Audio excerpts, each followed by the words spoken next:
दर्शकबिन नमस्कार। तारकेश्वर अनलाइन हेरेर बसिरहनु भएका यहाँहरू सम्पूर्णलाई हार्दिक स्वागत गर्दछु। म हरि बेटुवाल। आज हामी तारकेश्वर संवादमा रहेका छौँ। बजेटको विषयमा रहेर कुराकानी गर्न गइरहेका छौँ।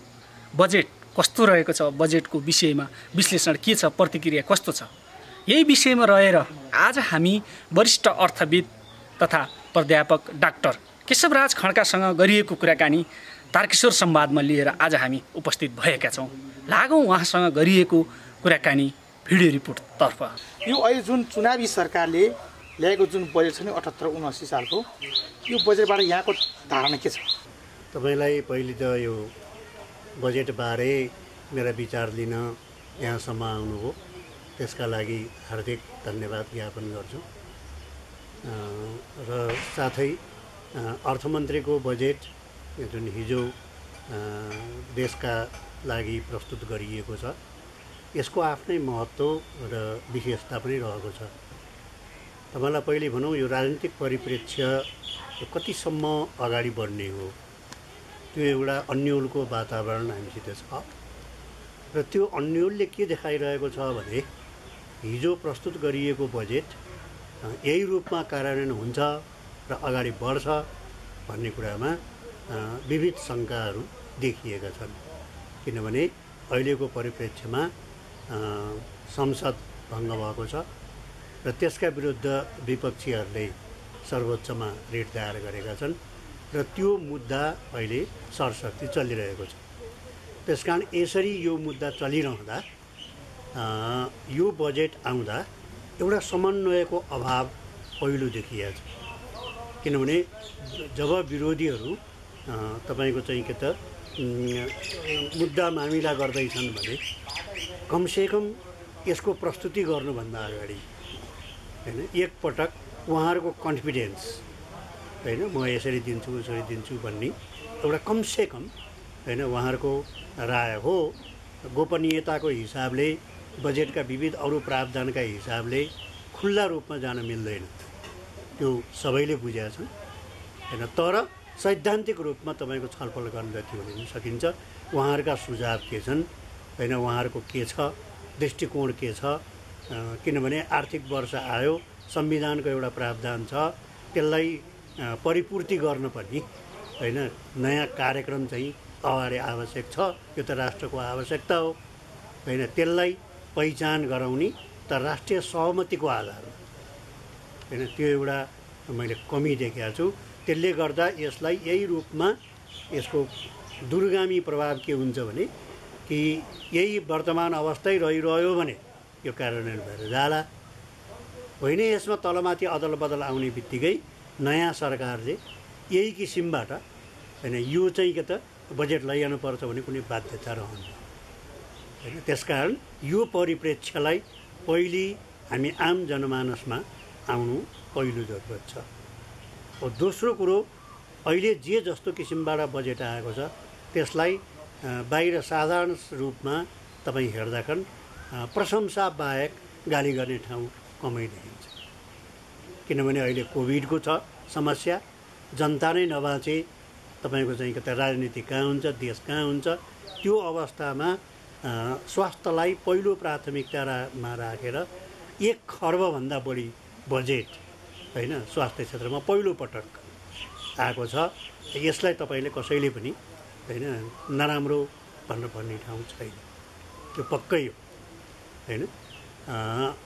अर्को कुरा, यसले चाहिँ के त केही मानिसहरूका आकाङ्क्षाहरू थिए, त्यो हाम्रो चाहिँ के त सामाजिक क्षेत्रमा सामाजिक सेवा उपलब्ध गराउने, जस्तो भन्नुहोस् विविध प्रकारका भत्ताहरू इत्यादि, वृद्ध भत्ता नै भन्नुहोस् अथवा विद्यार्थीका केही समस्याहरू इत्यादि कुराहरूलाई साधारण रूपमा यसले सम्बोधन गर्न खोजेको देखिन्छ। र त्यो अर्थमा हेर्दाखेरि फेरि हाम्रो नेपाली एउटा जनमानस पनि के छ भने कि यो कुनै पनि कुरा आयो भने त्यसले हामीलाई तत्काल के दियो, हामीले के पायौँ भन्ने खालको एउटा हैन आम जनताको मानसिकता छ। हुन चाहिँ यो बजेट हैन रोल्पा डोल्पा अथवा चाहिँ के त हैन उसमा रहेका हैन ग्रामीण भेगमा रहेका आफ्नै चाहिँ के त कृषि गरेर खाने जो 65% भन्दा बढी जनता छन् भनेर तथ्याङ्कले देखाइरहेको छ हैन। तिनलाई के सम्बोधन गर्छ, यो बजेट नआउँदा के भयो, यो बजेट आइसकेपछि कहाँनेरि परिवर्तन गर्छ, उहाँहरूको इच्छा आकाङ्क्षालाई कति सम्बोधन गरेको छ, त्यो अर्को पाटोको क्वेसन छ। किनभने यसले हैन साधारण जनताको घर घरमा प्रभाव पार्ने किसिमबाट यो बजेट जान सकेको छैन हैन। कुनै त्यस्ता कार्यक्रमहरू छैनन् हैन जुन कार्यक्रम हरेक नेपालीको घर दैलोमा पुगोस्। सिर्फ एउटा छ तपाईँको चाहिँ कतै यो वृद्ध भत्ता भनेर, तर वृद्ध भत्ता नहुने वृद्धा नहुने हैन हिजो आज हैन यो चाहिँ कतै 20 देखि 60 वर्षसम्मका उमेरका मात्रै मान्छे परिवारमा लिएर हिँड्ने पनि नेपालमा आधाभन्दा बढी छन् हैन। तिनका लागि वृद्ध भत्ता आएर भोलि होला तपाईँको अर्को कुरा छ। तर त्यो यो अर्थमा मैले भन्न खोजेको यसले हरेक नेपालीको घरलाई अथवा यो अहिलेको वर्तमान जसरी कोरोनाले सबैलाई समस्या छ त्यसै गरी गाँच्ने किसिमबाट जसरी आएको छ त्यसलाई प्रत्युत्तर दिने खालले यो बजेट अगाडि बढेको छैन हैन। त्यसकारण यो दुईटै पक्षलाई हैन हामीले हेर्दा यो बजेटको दिशा हैन तपाईँको जनताका बाहिर देखिएका समस्याहरूलाई सम्बोधन गर्ने खालले हेर्दा हैन ज्यादै राम्रो यसले भएसम्म सम्भव भएसम्म गरेको छ भन्ने खालको बाहिरी आवरण पनि दिएको छ। तर आन्तरिक रूपमा देशको आर्थिक अवस्थालाई यो सङ्कटको घडीबाट कसरी अगाडि बढाउन सकिन्छ हैन, कुन आधारमा हैन यो अर्थतन्त्रले एउटा नयाँ कोल्टे फेर्ला, त्यो किसिमबाट हुन त 1 वर्षको बजेटले दिने होइन, तर त्यसले एउटा तपाईँको के भने उ त मार्गदर्शन त गर्छ नि हैन, एउटा तपाईँको अनुसूचन त गर्छ नि। त्यो अनुसूचनको हैसियतले तपाईँले भन्नुहुन्छ भने यो बजेटले सम्बोधन गर्न नसकिरहेको अवस्था छ हैन। यसरी हामीले बजेटलाई एउटा एकातिरबाट स्वागत गर्नेहरूको लहर, अर्कोतिरबाट यसलाई हैन राजनीतिक रूपमा विरोध गर्नेहरूको पनि त्यत्तिकै ठुलो लहर देख्नु स्वाभाविक हो। हजुर, तपाईँ यो अहिले आएको बजेटले नेपालको विकासमा कस्तो अपेक्षा राख्न सकिन्छ? अब यो बजेट तपाईँको एउटा चाहिँ राम्रो भएको छ कि गत वर्ष डाक्टर खतिवडाले प्रस्तुत गरेको बजेट अघिल्लो वर्षको भन्दा कम आयो हैन। हामी 13 खर्बमा सीमित हुन पुग्यौँ र त्यो पनि अझ मध्यावधि तपाईँको चाहिँ कता उ भयो के भन्छ मूल्याङ्कनमा अझ घटाइयो हैन। त्यो अर्थमा हैन यो बजेट 16 खर्बमा अगाडि फड्को मारेको छ, यो राम्रो पक्ष हो। किनभने हाम्रो जस्ता देशमा जे जस्ता चाहिँ के त आर्थिक क्रियाकलापहरू अगाडि बढ्छन् त्यो निजी क्षेत्रलाई चलायमान गर्न हैन सरकारी क्षेत्रले त्यसलाई हाँक्नुपर्छ। सरकारी क्षेत्र अगाडि बढ्यो त्यसको पछाडि पछाडि निजी क्षेत्र बढ्छ होइन भने निजी क्षेत्र आफैमा जान सक्ने त्यति बलियो र त्यति चाहिँ के त तपाईँको के भनौँ यो इनोभेटिभ हैन के भनौँ त्यो एउटा उद्यमशीलता हैन देशमा आइ नसकेको अवस्थामा हैन बजेटमा सङ्कुचन नआएर यसको विस्तृतीकरण भएर जानु एउटा राम्रो पक्ष हो। तर यसको आन्तरिक तपाईँ हेर्नुभयो भने अत्यन्त दर्दनाक अवस्था छ। किन भन्नुहुन्छ भने हामीले यो बजेट 16 खर्ब 47 अर्बको जुन आएको छ हैन यो बजेटको आन्तरिक संरचना तपाईँले हेर्दा स्थानीय रूपमा यो हाम्रो के भनौँ बजेटको साधारण बाहिरी देखिने आवरण भनेको तपाईँको चालु खर्च हैन। चालु खर्च भनेको खायो पचायो हैन, त्यसको अर्थतन्त्रमा खासै तपाईँको चाहिँ के त उपभोक्तावादी उसको चाहिँ वृद्धि हुनु बाहेक हैन अरू त्यसले अर्थशास्त्रका आधारभूत क्षेत्रमा केही कुरोको योगदान गर्न सक्दैन हैन। देशको आर्थिक विकासको तपाईँले ढाँचाको अलिकति परिवर्तन हेर्ने भने पुँजीगत खर्च हो जसले भोलिसम्मको लागि केही आधारहरू अर्थतन्त्रका आधारहरूको सृजना गर्दछ। तर तपाईँ देख्नुहुन्छ कि यो चालु खर्चको चाहिँ जुन छ त्यो चालु खर्च तपाईँको केन्द्रमा होइन 6 खर्ब हाम्रो चाहिँ के त 78 अर्ब को चाहिँ हिसाब देख्नुहुन्छ भने स्थानीय तहमा गएको 3 खर्ब तपाईँको के त 86 अर्ब रुपैयाँ गएको छ भनेपछि हामी केन्द्रदेखि स्थानीय तहसम्म रहेको चालु खर्चको हिसाब गऱ्यौँ भने करिब 10 खर्ब 65 अर्ब 32 करोड रुपैयाँ हामीले चाहिँ के त चालु खर्चमा गरेका छौँ र त्यसलाई धान्न सक्ने हाम्रो आन्तरिक तपाईँको स्रोतको राजस्व जसमा हामी आधारित हुनुपर्छ त्यो राजस्वले भ्याउँदैन। हामीले राजस्व देख्यौँ कि अनुमान तपाईँको 10 खर्ब 24 अर्ब 90 करोड रुपैयाँ हाम्रो चाहिँ के त उठाउन सकिन्छ भन्ने प्रक्षेपण गरिएको छ। तर त्यो तपाईँले हेर्नुभयो भने कि यो 10 खर्ब हाम्रो चाहिँ के त जुन 65 अर्ब जान्छ त्यसको हिसाब गर्नु हो भने 41 अर्ब रुपैयाँ त होइन हामी घाटामा छौँ। केमा घाटामा छौँ? चालु अर्थात् तलब खुवाउनु पनि हामीले 41 अर्ब रुपैयाँ बाहिर ल्याउनु पर्ने छ अथवा अन्य स्रोतबाट ल्याउनु पर्ने छ। आफ्नो देशले धान्न सक्ने अवस्था छैन होइन। र लाजमर्दो कुरा होइन, यो अवस्थालाई तपाईँ कति अगाडि थेक्न सक्नुहुन्छ होइन, त्यसका आधार यो बजेटले कहीँ कतै खोजेको देख्दिनँ होइन। त्यसकारण अब तपाईँले हेर्नुभयो भने के देख्नुहुन्छ भने हाम्रो विदेशी ऋण र इत्यादि गर्न नै होइन, हाम्रो त्यसलाई हामी चाहिँ के त वित्तीय तपाईँको भन्छौँ होइन, वित्तीय चाहिँ तपाईँको व्यवस्थापन भन्छौँ होइन। त्यो वित्तीय व्यवस्थापन मिलाउन नै तपाईँको झन्डै 2 खर्ब 7 अर्ब 97 करोड रुपैयाँ हामीलाई चाहिन्छ। किनभने अहिलेसम्मका ऋण त छन् नि होइन। त्यसकारण तिनका सबै थोक व्यवस्था त मिलाउनु पर्छ। त्यो व्यवस्था मिलाउने क्रम तपाईँको चाहिँ के त यसरी गइरहेको छ। त्यसकारण त्यो समेत हिसाब गर्नुहुन्छ भने विदेशी ऋण तिर्नलाई हामीले विदेशको ऋण सापट लिएर अनि त्यो सामा ब्याज भुक्तानी गर्नुपर्ने अवस्थामा त हामी पुगिसक्यौँ। यो अवस्थामा अब कर्मचारीको तलब वृद्धि गर्ने कि होइन, अनि जनताका अन्य सुविधाहरूको के भनौँ त्यो सुविधाहरूलाई बढाउँदै लिएर जाने कि होइन। एउटा राम्रो काम भएको छ, त्यो के भने यो प्रत्येक सांसदलाई दिने जुन 10 करोड थियो त्यो बजेटले च्याट्टै काट्यो। त्यो चाहिँ ज्यादै स्वागतनीय हो। त्यसका लागि अर्थमन्त्रीलाई धन्यवाद दिनैपर्छ।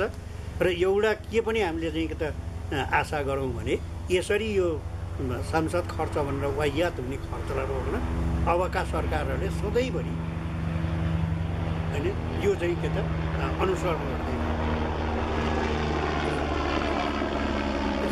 यसरी समग्र रूपमा तपाईँले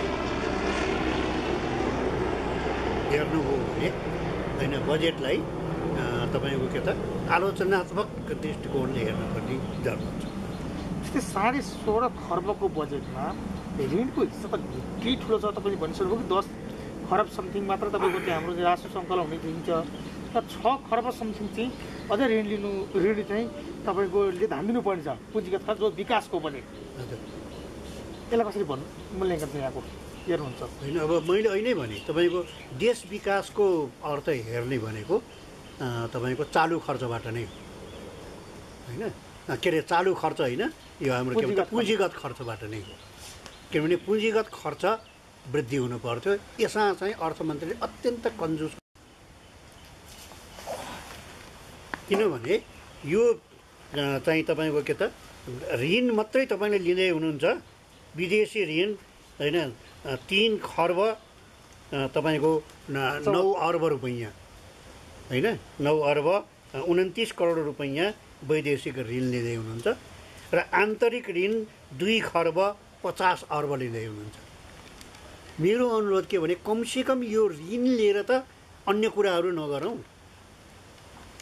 होइन। एउटा व्यक्तिको जीवनमा नि तपाईँलाई थाहा छ नि होइन, ऋण लिएर गाडी किनेर हिँड्यो भने के हुन्छ भोलि ऋण लिएर त कुनै किसिमको एउटा लगानीमा लगाइदिनु पऱ्यो, त्यसबाट प्रतिफल आउनु पऱ्यो, त्यो प्रतिफलको आधारमा उसले तिर्न सक्ने साधारण सामु ब्याज तिर्दिनु पऱ्यो। अनि बाहिर रहेकोले उसले आफूले चाहिँ के त समय उपभोग गर्नु पऱ्यो, आफ्नो जीवनस्तर बनाउनु पऱ्यो, त्यो न हो। अब हामी भन्नुहोस् 5 खर्ब यसरी हिसाब गर्दा होइन झन्डै 6 खर्ब होइन तपाईँको ऋण लिन्छौँ, अनि 3 खर्ब 3.5 खर्ब जति चाहिँ रुपियाँ लगानी गर्छौँ, जम्मा पुँजीगत खर्चमा राख्छौँ। अनि त्यो पनि दुःखद कुरो यो छ, तपाईँको अहिलेको वर्षको हिसाब गर्नुहुन्छ भने हाम्रो चाहिँ के त टोटल पोहोरको वर्ष जुन बजेट प्रस्तुत भयो होइन त्यसको 60% पनि खर्च भएको छैन अघिल्लो वर्षको होइन। भनेपछि त्यो जम्मै त अहिले चाहिँ आएको छ होइन। अब यो वर्षमा जाने यो विकासको बजेट जुन 3 खर्ब चान्चुन छ होइन, त्यो पनि होइन 60% तपाईँले चाहिँ के त खर्च गर्न सक्ने हैसियत मात्रै रहनुभयो भने होइन तपाईँको लगानीको हिसाब, देशको आर्थिक उन्नतिको हिसाब कस्तो होइन। त्यो त एउटा साधारण चाहिँ के त तपाईँको होइन उसले चाहिँ थाहा पाउनु पर्ने कुरा हो। त्यही कारण त्यो दृष्टिकोणले हेर्दा यो बजेटले आर्थिक वृद्धि दरलाई अगाडि बढाउँछ भन्ने कुरामा तपाईँको चाहिँ के त शङ्का छ। शङ्का मात्रै होइन, यो करिब होइन अर्थमन्त्रीले प्रक्षेपण गर्नुभएको आर्थिक विकासको दर होइन जुन छ होइन त्यो चाहिँ कपोलो कल्पित मात्रै हो भनेर हामी भन्न सक्छौँ। यो कुराको पुष्टि तपाईँको पोहोर गएको चाहिँ बजेटले पनि गरेको छ होइन।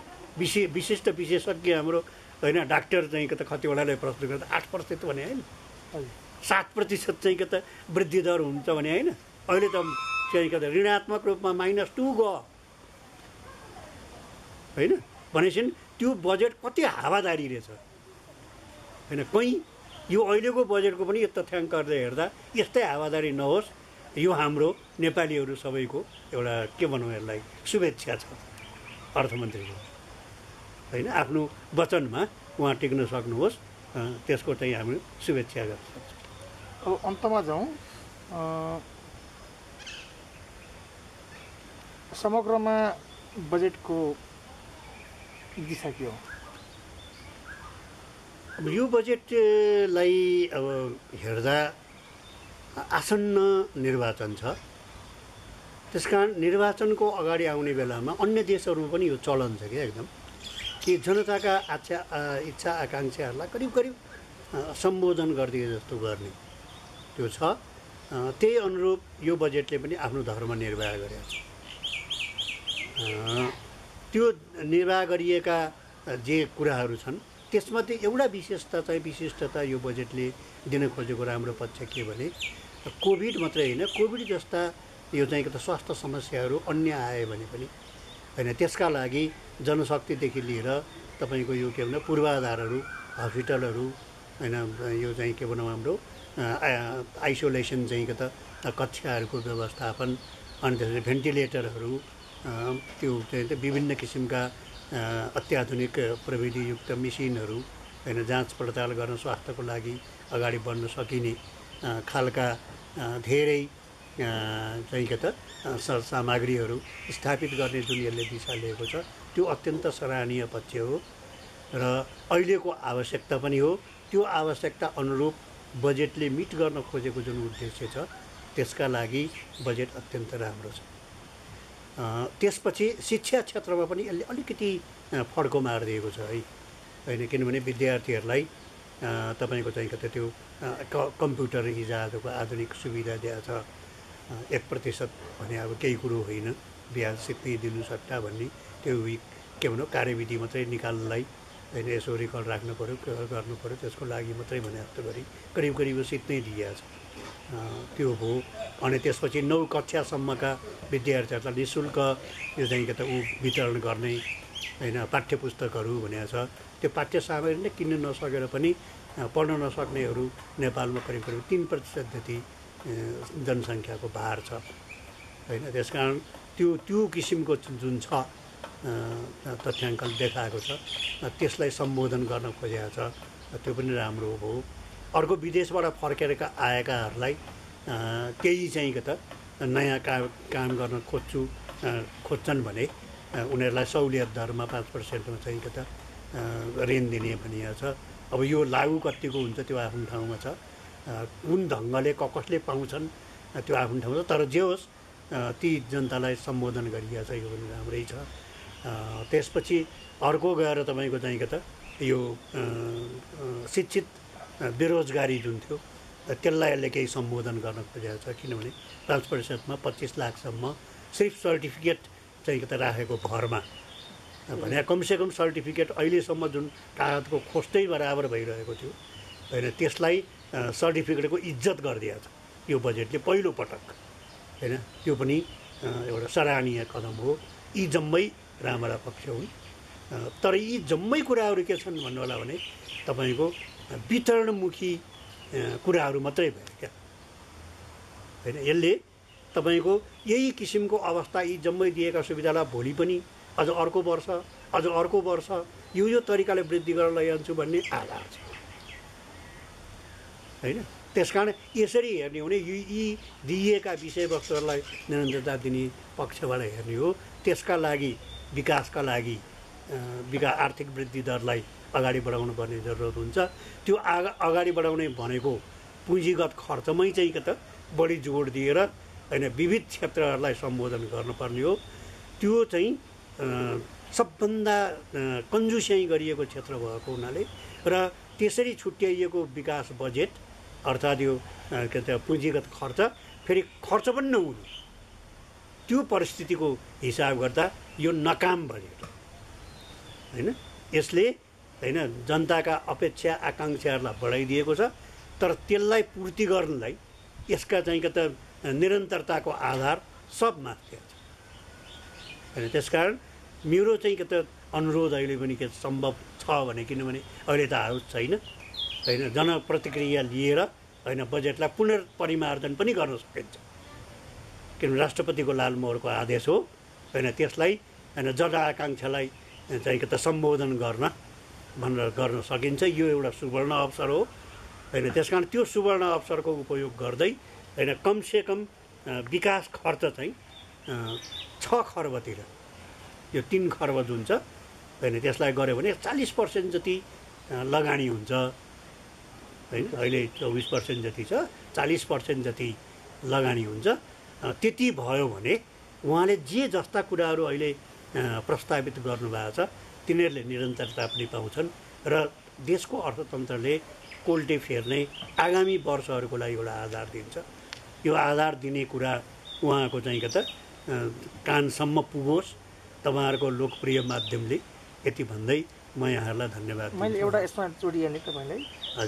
सरकारले चाहिँ तपाईँको कोरोना महामारी छ, खोप किन्न नसकिरहेको अवस्थामा यो अहिले कर्मचारीको जुन तलब बढाइएको छ उसले चालु खर्च बढिरहेको छ। त्यस्तो अवस्थामा कर्मचारीको तलब बढाउने अलिक के हुनुहुन्छ?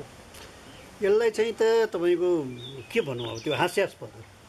किनभने 2000 रुपियाँ दिएर अहिलेको नेपाली मुद्राको क्रय शक्तिको आधारमा होइन खासै तपाईँले के दिनुभयो, एउटा त्यो हो।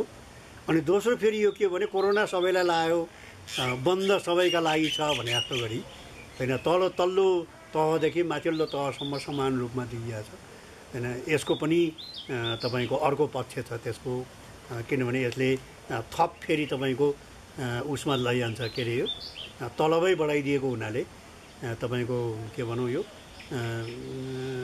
पेन्सनवाला इत्यादि अरू हो त्यसमा पनि। अनि त्यसपछि अरू अब त्यो सुविधाहरूले जुन पाइन्छ होइन 15 वर्ष इत्यादि जाँदाखेरि त्यसलाई पनि बढाइदिन्छ। त्यही कारण यसको त एउटा त्यो के भनौँ हाम्रो एउटा चाहिँ लगातार त्यसका अन्य क्षेत्रमा पनि पर्छन् क्या। त्यस कारण त्यो अनावश्यक भार हो र यसले होइन तपाईँको न कर्मचारीमा मलाई लाग्छ सन्तुष्टिको भावना आउँछ र कर्मचारीलाई तलब बढाइनुको अर्थ के हो भने उनीहरूको तपाईँ कार्यक्षमताको अभिवृद्धि होस् होइन, इफिसियन्सी भन्छौँ नि हामी होइन अङ्ग्रेजीमा, अब त्यसको वृद्धि होस् भन्ने हो। न त्यसले यसलाई चाहिँ वृद्धि गराउनको नै सहयोग गर्छ भनेपछि नि यो एक प्रकारबाट होइन तपाईँको चाहिँ क्वेस्टेज भन्नुहोस् न होइन, खालि कर्मचारीको पनि मनस्थिति राम्रो राखिदिउँ भनेर गरिएको यसलाई चाहिँ पपुलिस्ट कार्यक्रम भन्न सकिन्छ है। हस्, धन्यवाद।